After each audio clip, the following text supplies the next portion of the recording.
అందరికీ నమస్కారం. నా పేరు రమ. 'నీ ప్రేమ కోసం' 46వ భాగం.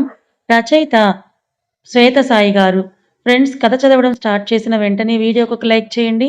అలాగే హైప్ కనిపిస్తే ప్రెస్ చేయండి. వద్దులే, నీకు నచ్చింది కదా, నువ్వు తీసుకో అని సుమిత్ర గారంటే, అవునే తీసుకో అని శ్వేత ఫ్రెండ్ అంటే, పర్లేదు తీసుకోండి అంటుంది. నీకు బాగా నచ్చిందన్నావుగా, నా లైఫే అంత, ఏది నచ్చితే అది నా నుంచి దూరం అయిపోతాయి. అందుకే నాలాంటి వాళ్ళు దేనికైనా ఇష్టపడడం తప్పు. ఆశ కూడా పడకూడదు. అయినా ఆ శారీ కాస్ట్ చూడు, ఇది నేను కొనగలిగేది కాదు, వదిలేసేయ్ అని సుమిత్ర గారికిస్తుంది. ఇది మీరు తీసుకోండి అంటుంది శ్వేత. సరే, నువ్వు నాకు ఈ శారీ ఇచ్చినందుకు నేను నీకొక శారీ తీసుకుంటానంటారు సుమిత్ర గారు. వద్దండి, ఇలా మీరు తీసుకోండి. నేను దీనికి ఏమీ మనీ పే చేయలేదంటుంది శ్వేత. నువ్వు పే చేసావని కాదు, తీసుకో అని ఒక శారీ ఇస్తారు. నిన్ను చూస్తుంటే నా కూతురులా ఉన్నావు, అందుకే మీ అమ్మ కొనిపెడితే తీసుకోవా అంటారు. ఆవిడ కూతురు అనగానే శ్వేత కళ్ళలో నీళ్లు తిరుగుతాయి. అలాగే ఆంటీ అని అంటుంది. తనకే తెలియకుండా ఆ శారీ కూడా సుమిత్ర గారు బిల్ పే చేసి శ్వేతకే ఇస్తారు. ఆ తర్వాత శ్వేత వాళ్ళ ఫ్రెండ్‌తో కలిసి వెళ్ళిపోతుంది. నిజానికి సుమిత్ర గారు ఆ చీర తీసుకుంది కూడా శ్వేత కోసమే. కానీ ఆ విషయం ఆమెకు తెలియదు. ఇంక శ్వేత ఇంటికి వెళ్ళిపోతుంది. తనకి ప్రతిక్షణం రాహులే గుర్తొస్తాడు. ఆ రోజు హోటల్‌లో రాహుల్‌ని చూసిన తర్వాత మళ్ళీ తను మెడికల్ షాప్ దగ్గర గొడవలో కనిపించినప్పుడు తనని అలా చూస్తూ ఉండిపోయింది. తన కోసం అబ్బాయిని తిట్టి, కొట్టి పంపించడం తనకు చాలా నచ్చింది.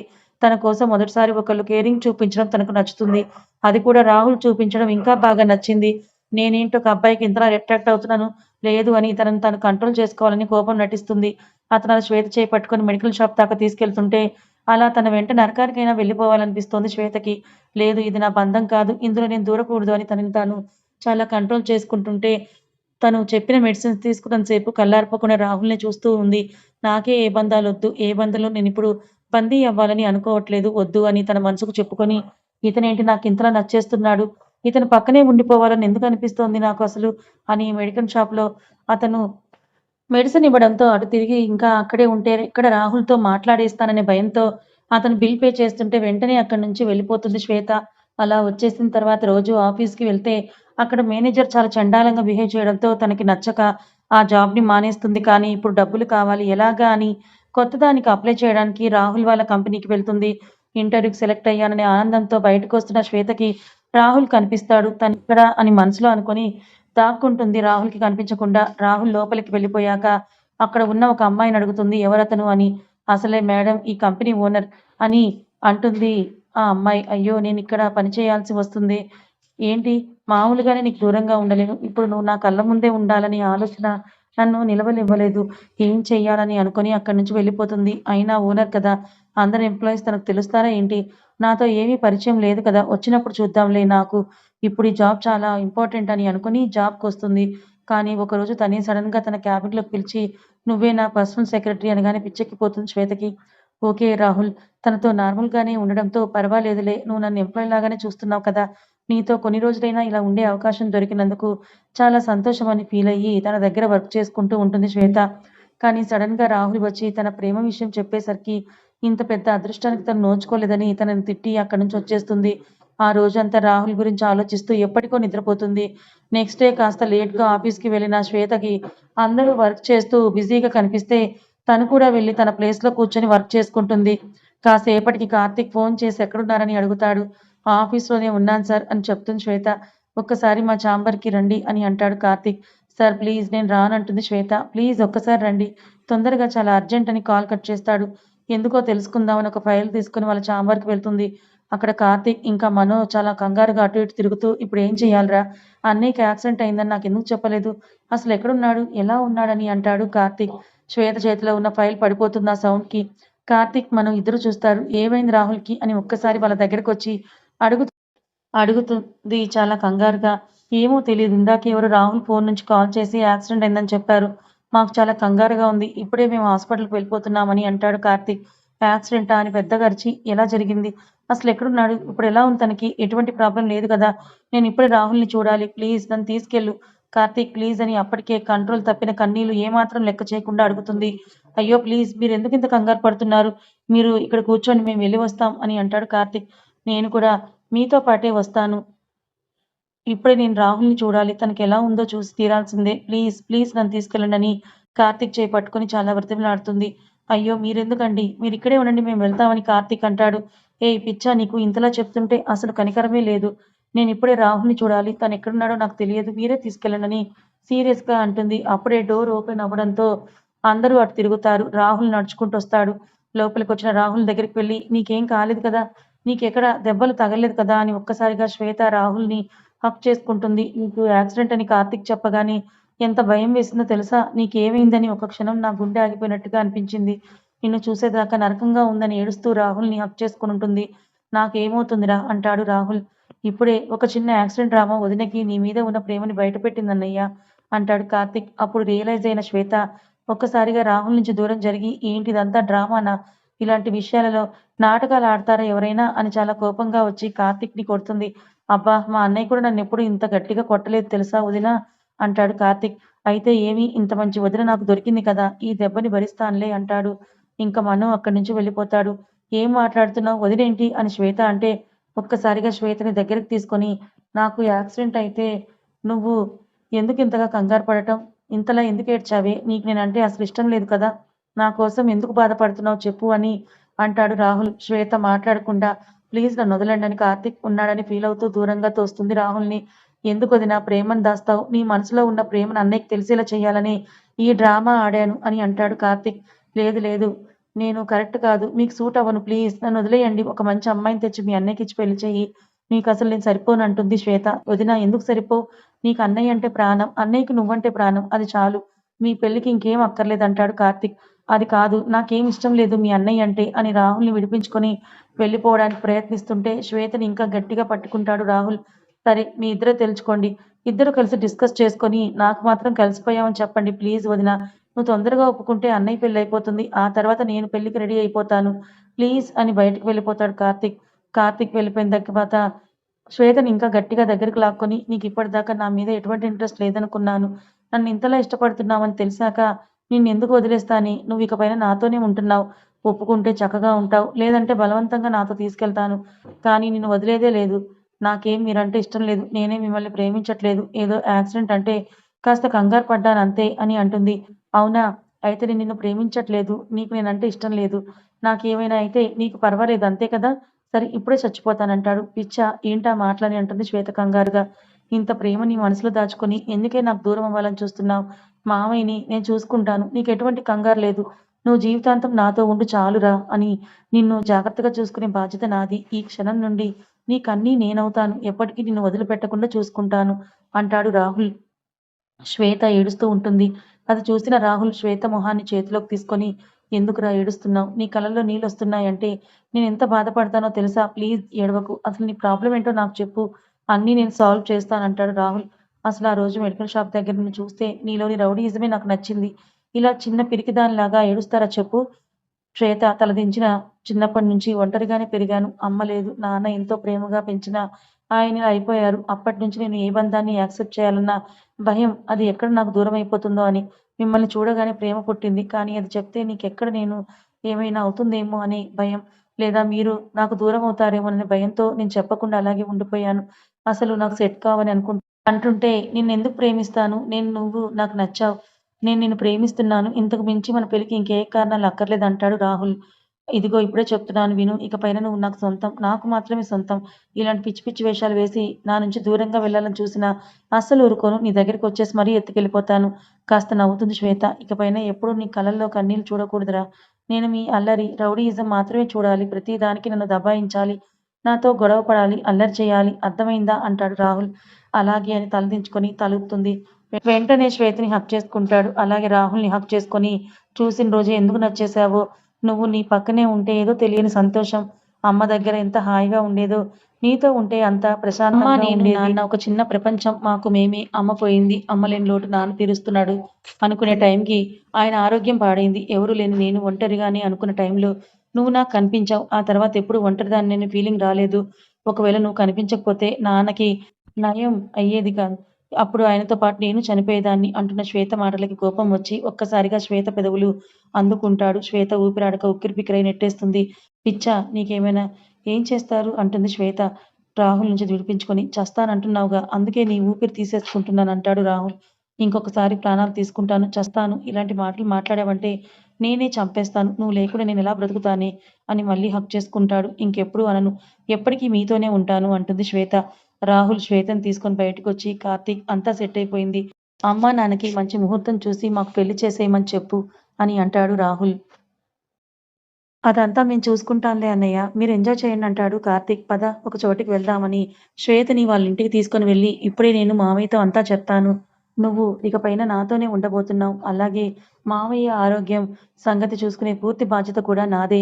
శ్వేతని తీసుకొని వాళ్ళ నాన్న దగ్గరికి వెళ్ళి అక్కడే కూర్చొని, నేను మీ అమ్మాయిని ప్రేమిస్తున్నాను మావయ్య. తనకి ఎప్పుడు ఏ కష్టం రాకుండా నేను చూసుకుంటానని చెప్తాడు రాహుల్. ఆయన నిజమేనా అన్నట్టుగా శ్వేత వైపు చూస్తే, అవును నాన్న, రాహుల్ అంటే నాకు చాలా ఇష్టమని అంటుంది. అవునా? మీ ఇద్దరికీ ఇష్టమైతే నాదేముంది బాబు. ఎక్కడ దాని పెళ్లి చూడకుండానే పోతానేమోనని భయపడ్డాను. ఇప్పుడు నాకు చాలా సంతోషంగా ఉందని అంటారు శ్వేత వాళ్ళ నాన్నగారు. ఇద్దరికీ కాఫీ తీసుకొని రామ్మా అని అంటే శ్వేత వెళ్తుంది. బాబు, నా కూతురు చిన్నప్పటి నుంచి అన్ని కష్టాలే ఎదుర్కొంది. తనని నువ్వే జాగ్రత్తగా చూసుకోవాలి అని అంటారు ఆయన. అయ్యో! మీరు వేరేలా చెప్పాలా? శ్వేత నా ప్రాణం మావయ్య అని అంటాడు రాహుల్. ఈలోపు శ్వేత కాఫీ తెచ్చి ఇద్దరికీ ఇస్తుంది. మరి నీకు అంటాడు రాహుల్. నాకొద్దు అంటుంది. ఇది నువ్వు తాగు, నాకొద్దులే. మార్నింగ్ నుంచి తెగ ఆలోచించి అలసిపోయావు కదా అని అంటాడు. వాళ్ళిద్దరిని అలా చూసిన శ్వేత వాళ్ళ నాన్నగారికి చాలా సంతోషంగా అనిపిస్తుంది. ఇంకా ఆయనతో కొంచెం సేపు మాట్లాడిన తర్వాత నేను బయలుదేరుతానని అంటాడు. అలాగే బాబు అని అంటారాయన. ఇంకా ఇద్దరు ఆయన రూమ్ నుండి బయటకు వస్తారు. సరే బాయ్ మరి అని వెళ్తున్న రాహుల్ని రాహుల్ అని అంటూ పిలుస్తుంది శ్వేత. ఏంటని వెనక్కి తిరుగుతాడు. అది నీకైతే ఓకే, కానీ మీ పేరెంట్స్‌కి నేను నచ్చుతానని అడుగుతుంది. నాకు కార్తీక్‌కి ఏది ఇష్టమైతే అమ్మా నాన్నలకు కూడా అదే ఇష్టము. అమ్మా నాన్న చాలా డిఫరెంట్ శ్వేత. వాళ్ళెవరినైనా సరే ప్రేమగానే చూస్తారు. రేపే నేను వాళ్ళ దగ్గరికి తీసుకొని వెళ్తాను. నువ్వే చూస్తావుగా వాళ్ళెలా ఉంటారో నీతో అని అంటాడు రాహుల్. సరే అని అంటుంది శ్వేత. రాహుల్ శ్వేత దగ్గరికొచ్చి ఒక్కసారిగా తనని దగ్గరికి లాక్కొని, చాలా థాంక్స్ రా! నన్నింతగా ఇష్టపడుతున్నావు. ఇంకెప్పుడైనా నాకు దూరం అవ్వాలని చూసావంటే అస్సలు ఊరుకోను. అలాగే అంటుంది. నువ్విలా సిగ్గుపడుతుంటే భలే ఉన్నావు తెలుసా! ఒక్క ముద్దు పెట్టుకోనా అని అంటాడు రాహుల్. ఏయ్! వదులు నన్ను, ఇలాంటివన్నీ ఇప్పుడేం కుదరదు అని పెళ్ళయ్యాకే అంటుంది. ఇప్పటికే 2 సార్లు పర్మిషన్ లేకుండా నన్ను కిస్ చేశావు. నేను అసలు ఒప్పుకోను, వెళ్ళిక్కడి నుంచి అని అంటుంది శ్వేత. సరేలే, అది కూడా తొందరలోనే జరుగుతుంది కదా! అప్పుడు నువ్వు ఏం చెప్పినా కూడా అస్సలు వదలనని శ్వేత నుదుటి మీద ముద్దు పెట్టుకొని, సరే బాయ్ రా అని కార్ స్టార్ట్ చేసి ఇంటికి వెళ్ళిపోతాడు రాహుల్. ఇంటికి వెళ్ళిన రాహుల్ ఆనందానికి అస్సలు అవధులు లేవు. వెళ్ళి సుమిత్ర గారితో, హరి గారితో, కార్తీక్‌తో చాలా చాలా మాటలు చెప్తాడు. శ్వేత ఇలా, అలా అని శ్వేత గురించే చెప్పుకుంటూ పోతాడు. అందరూ కూడా నవ్వుకుంటారు. మళ్ళీ అంతలోని అమ్మ, బాగా ఆకలేస్తోంది, భోజనం చేద్దామా అని అంటాడు. మేమెందుకు బాబు, శ్వేత వచ్చి పెడుతుంది నీకు అని అంటారు సుమిత్ర గారు. అవునమ్మా, వదినైతే బాగా చేస్తుంది ఏమో కదా అని అంటాడు కార్తీక్. చూడండి డాడ్, వీళ్ళు నాతో ఎలా ఆడుకుంటున్నారో అని అంటాడు రాహుల్. ఏయ్! మీరందరూ కలిసి ఎందుకు వాడిని ఆడపట్టిస్తున్నారు? తను వచ్చాక ఎలాగో తనే కదా వండి పెడుతుంది. ఇప్పుడు మీరు పెట్టండిలే అని అంటారు హరిప్రసాద్ గారు. డాడ్, మీరు కూడానా అని అంటాడు రాహుల్. అందరూ కలిసి నవ్వుకుంటారు. రేపు తనని ఒకసారి ఇంటికి తీసుకొని రా అని అంటారు సుమిత్ర గారు. ఆ! అమ్మా, రేపు తీసుకొస్తాను తనని అని అంటాడు రాహుల్. ఇంకా అందరూ కూడా భోజనం చేసి పడుకుంటారు. నెక్స్ట్ డే రాహుల్ శ్వేతని తీసుకొని ఇంటికొస్తాడు. గుమ్మం దగ్గర ఉండి ఆలోచిస్తున్న శ్వేతని చూసి, కుడికాలు ముందు పెట్టి రామ్మా అని అంటారు సుమిత్ర గారు. ఎదురుగా ఉన్న ఆవిడని చూసి, ఆ రోజు షాప్‌లో చూసిన ఆవిడ ఇక్కడ ఉండడంతో మీరు ఆ రోజు అని అంటుంది శ్వేత. అవును, ఆ రోజు నేను నీకోసమే వచ్చాను. నిన్ను చూద్దామనే వచ్చాను. నా కొడుకుని ఇంతలా డిస్టర్బ్ చేసింది ఎవరా అని చూద్దామనే వచ్చాను. అవునా అని అంటుంది శ్వేత. ముందు లోపలికి పద అంటాడు పక్కనే ఉన్న రాహుల్. కుడికాలు ముందు పెట్టి లోపలికి వెళ్తుంది. కార్తీక్ వెంటనే శ్వేతని లాక్కెళ్ళి సోఫాలో కూర్చోపెట్టి, వదినా, ఇప్పటినుంచి మీరు నా పార్టీయే ఉండాలి. అన్నయ్యని మనం మస్తు ఆడుకోవాలి అని అర్థమైందా అని చెప్తూ ఉంటాడు. కార్తీక్ శ్వేత ముందర మోకాళ్ళ మీద కూర్చొని ఉంటే సుమిత్ర గారు వచ్చి శ్వేత పక్కన కూర్చుంటారు. ఇంకో పక్కన రాహుల్ కూర్చుంటాడు. అందరూ తన మీద చూపిస్తున్న ప్రేమకి శ్వేతకి కళ్ళల్లో నీళ్లు వచ్చేస్తాయి. మీ అందరూ ఇంత ప్రేమగా ఎందుకు చూసుకుంటున్నారో తెలియదు నాకు. నిజంగా ఇదంతా ఎప్పటికీ కావాలని అనిపిస్తోందని అంటుంది. ఇక నుంచి ఇది నీ ఇల్లు శ్వేత. ఇక్కడ నీకు అన్ని సంతోషాలే ఉంటాయి. ఎప్పుడు నువ్వు కంటతడి పెట్టొద్దని వచ్చే కన్నీళ్ళని తుడుస్తూ చెప్తారు సుమిత్ర గారు. చాలా థ్యాంక్స్ అత్తయ్య అని సుమిత్ర గారిని హగ్ చేసుకుంటుంది శ్వేత. సరిపోయింది. నా పిల్లని నాతో వండించేలాగా లేరే మీరు. చూస్తూ ఉంటే కాసేపు మరిది, కాసేపు అత్తయ్య అని అంటాడు రాహుల్. మరి ముందు వాళ్ళు, తర్వాతే నువ్వు అంటుంది శ్వేత తమాషాగా. ఏయ్! నువ్వు కూడా వాళ్ళ పార్టీకే మారిపోయావా? ఇంకా అందరూ కలిసి నన్నాడుకోండి అని అంటాడు రాహుల్. సరేరా ఇల్లు చూపిస్తాను అని రాహుల్ శ్వేతను తీసుకొని వెళ్తాడు. సుమిత్ర గారు కిచెన్‌లోకి వెళ్తే కార్తీక్ ఏదో పని ఉందని బయటికి వెళ్ళిపోతాడు. ఇది అమ్మ వాళ్ళ బెడ్‌రూమ్. ఆ రూమ్‌లోకి వెళ్లి అన్నీ చూస్తుంటుంది. అక్కడ రాహుల్, కార్తీక్ చిన్నప్పుడు పిక్స్ ఉంటాయి. అవి చూసి అందులో రాహుల్‌ని ఒకసారి తడిమి నవ్వుతూ రాహుల్ వైపే చూస్తుంది. అమ్మకివంటే చాలా ఇష్టం. అందుకే ఎప్పుడు వీటిని తన కళ్ళ ముందరే ఉంచుకుంటుంది. అమ్మకి నీట్‌నెస్ ఎక్కువ అయిపోయావు నువ్వు అని అంటాడు. ఏం పర్లేదు. నా అత్తమ్మకి నేను చేయనా ఏంటి? ఇదంతా నా ఫ్యామిలీ. మీ అందరికీ చేసి పెట్టక ఇంకెవరికి చేస్తాను అని అంటుంది. అక్కడే ఉన్న బెడ్ మీద కూర్చోబెట్టి ఇదంతా సరేరా! కార్తీక్ వాడికి అల్లరి ఎక్కువ. వాడి అల్లరిలో నిన్ను ఎప్పుడైనా బాధ పెడితే పెద్ద మనసు చేసుకొని క్షమించు. అంతేకానీ వాడి మీద ఎప్పుడూ అరవద్దు. నాకు వాడంటే చాలా, చాలా ఇష్టం అని అంటాడు రాహుల్. ఇంత ఇదిగా చెప్పాక రాహుల్, మీ అందరి కళ్ళల్లోనే ప్రేమ కనిపిస్తోంది. దానిలో నేనెందుకు తప్పులు వెతుకుతాను? ఇకపైన ఇది నా కుటుంబం. అందరూ సంతోషంగా ఉండేలాగా నేను చూసుకుంటానని అంటుంది. సరేరా అని అంటూ ఇంకో బెడ్‌రూమ్ చూపించి, ఇప్పటిదాకా కార్తీక్, నేను ఇక్కడే పడుకున్నాము. ఇంకిప్పుడు నుంచి నేను వేరే రూమ్‌కి షిఫ్ట్ అవ్వాలని ఆ రూమ్ చూపించి నెక్స్ట్ ఇంకో రూమ్‌కి తీసుకెళ్తాడు. శ్వేతకి కాస్త దగ్గరగా వచ్చి, ఇదిగో ఇదే మన బెడ్‌రూమ్. బాగా చూసుకో. ఏమైనా చేంజెస్ కావాలంటే చెప్పు, చేయిస్తాను. సౌండ్ ప్రూఫ్ కావాలన్నా చేయిస్తాను అని చిన్నగా శ్వేత చెవిలో అంటాడు. అవ్వా! అని నోటి మీద చెయ్యి వేసుకొని రాహుల్‌ని పక్కకి నెట్టి, ఏంటా మాటలు? అసలు సిగ్గులేదు మీకు అని అంటుంది. నీ దగ్గర సిగ్గు ఎందుకు పడతాను చెప్పు? ఆ పదమే మన మధ్య వద్దు. అర్థమైందా? అని శ్వేతని దగ్గరికి తీసుకుంటాడు రాహుల్. ఏయ్! ఏం చేస్తున్నావు? ప్లీజ్ వదులు. అత్తయ్య వాళ్ళు వస్తారు అని చిన్నగా అంటుంది శ్వేత. ఒక్క ముద్దు ఇవ్వవే, వదిలేస్తాను అంటాడు రాహుల్. ఆహా! అన్నీ తల ఊపుతుంది. సరే నేనే తీసుకుంటానంటాడు. వద్దొద్దు అంటుంది. అలా అనేలోపే ముద్దు పెట్టేస్తాడు రాహుల్. శ్వేత ముందు నెట్టేస్తున్న తర్వాత ఆ ముద్దుకు తను కూడా జత కలుపుతుంది. ఇద్దరు మనసులో ఉన్న ప్రేమ ఒకరిని ఒకరికి ఇంకా దగ్గర చేస్తుంది. ఇన్ని రోజుల తర్వాత శ్వేతకి అతి ప్రియమైన బంధం ఇది దూరం చేసుకోవాలని అస్సలు లేదు. ఇద్దరికీ దూరం జరగాలని లేదు. తప్పక శ్వేతనే దూరం జరుగుతుంది. శ్వేత తలదించేసి రాహుల్‌ని హగ్ చేసుకుంటుంది. ఐ లవ్ యూ అని అంటుంది శ్వేత. ఒక్కసారిగా దూరం జరిపి, నువ్వు నాకు ఐ లవ్ యూ చెప్పావారా అని అంటాడు. నిజంగానా? మళ్ళీ ఇంకొకసారి చెప్పవా అంటాడు రాహుల్. శ్వేత నవ్వుకొని తలదించి ఐ లవ్ యూ అంటుంది. శ్వేత ముఖం చేతిలోకి తీసుకొని ఒక్కసారి ఇటు చూడు అని అంటూ I love you so much రా అని నుదుటి మీద ముద్దు పెడతాడు రాహుల్. ఇంకా ఇద్దరూ కలిసి హాల్లోకి వెళ్తారు. అక్కడ సుమిత్ర గారు కూర్చొని, శ్వేత ఇలా రా, ఇదిగో ఈ దేవుని గది. మొదటిసారి వచ్చావు కదా, పద నమస్కారం చేసుకుందువు గాని అని అంటారు. శ్వేత వెళ్ళి, ఇకపైన ఇదే నా కుటుంబం స్వామి. ఎప్పటికీ ఈ ఇంట్లో కన్నీళ్లు రాకూడదు. అందరం కలిసి సంతోషంగా ఉండాలి అని అనుకుంటుంది. ఇంకా బయలుదేరతానత్తయ్య అని అంటుంది శ్వేత. అలాగేరా, జాగ్రత్త అని ఒక్క నిమిషం అంటూ సుమిత్ర గారు ఆ రోజు షాప్‌లో కొన్న శారీ తెచ్చి శ్వేతకి బొట్టు పెట్టిస్తారు. ఇదిగో ఆ రోజు ఇది నీకోసమే తీసుకున్నాను అని అంటారు. అవునా అని అది తీసుకొని ఆవిడని హత్తుకొని, చాలా థాంక్స్ అత్తమ్మ అని కాస్త బాధపడుతుంది. అసలు ఇది నాకు దక్కదు అని అనుకున్నాను అంటుంటే, ఇకపైన నీకు కావాల్సినవిదేదైనా సరే నీ కాళ్ళ ముందరకే వస్తుంది అని అంటాడు రాహుల్. సరే పద ఆఫీస్‌కి వెళ్దామని అంటాడు. ఇంకా బయటకు వెళ్ళి ఇద్దరూ ఐస్ క్రీమ్ తిని ఆఫీస్‌కి వెళ్తారు. అలా కొన్ని రోజులు గడుస్తాయి. రాహుల్ రోజు శ్వేతని డ్రాప్ చేసేటప్పుడు వాళ్ళ నాన్నగారితో మాట్లాడుతూ ఉంటాడు. ఒకరోజు శ్వేతని ఇంట్లో డ్రాప్ చేసి, సరే బాయ్ రా, పని ఉంది అని అంటే, సరే బాయ్ అని అంటుంది శ్వేత. వెళ్ళు మరి, నువ్వు లోపలికి వెళ్ళు అని అంటాడు. లోపలికి వెళ్ళాక స్టార్ట్ అవ్వబోతూ ఉంటే ఒక్కసారిగా శ్వేత నాన్న అని అంటూ అరుస్తుంది. వెంటనే కార్‌ని ఆపి ఇంట్లోకి వెళ్తాడు. అప్పటికే శ్వేత వాళ్ళ నాన్నగారు చనిపోతారు. అది చూసిన శ్వేత భోరున ఏడుస్తుంది. రాహుల్ తన పక్కనే కూర్చొని ఏడవకురా ప్లీజ్ అని అంటూ సముదాయిస్తాడు. అసలు శ్వేత కంట్రోల్‌లోనే ఉండదు. చాలా ఏడుస్తూ ఉంటుంది. వాళ్ళ నాన్నని వదలకుండా పట్టుకొని, నాన్న లే అని అంటూ ఒక్కసారి నన్ను చూడు నాన్న అని ఏడుస్తుంది. రాహుల్ కార్తీకి కాల్ చేసి విషయం చెప్తే అందరూ కూడా వచ్చేస్తారు. కథ ఇంకా ఉంది. మరి కథ ఎలా అనిపించిందో కామెంట్ చేయండి. కథ నచ్చితే లైక్ చేయండి. Thank you so much for watching.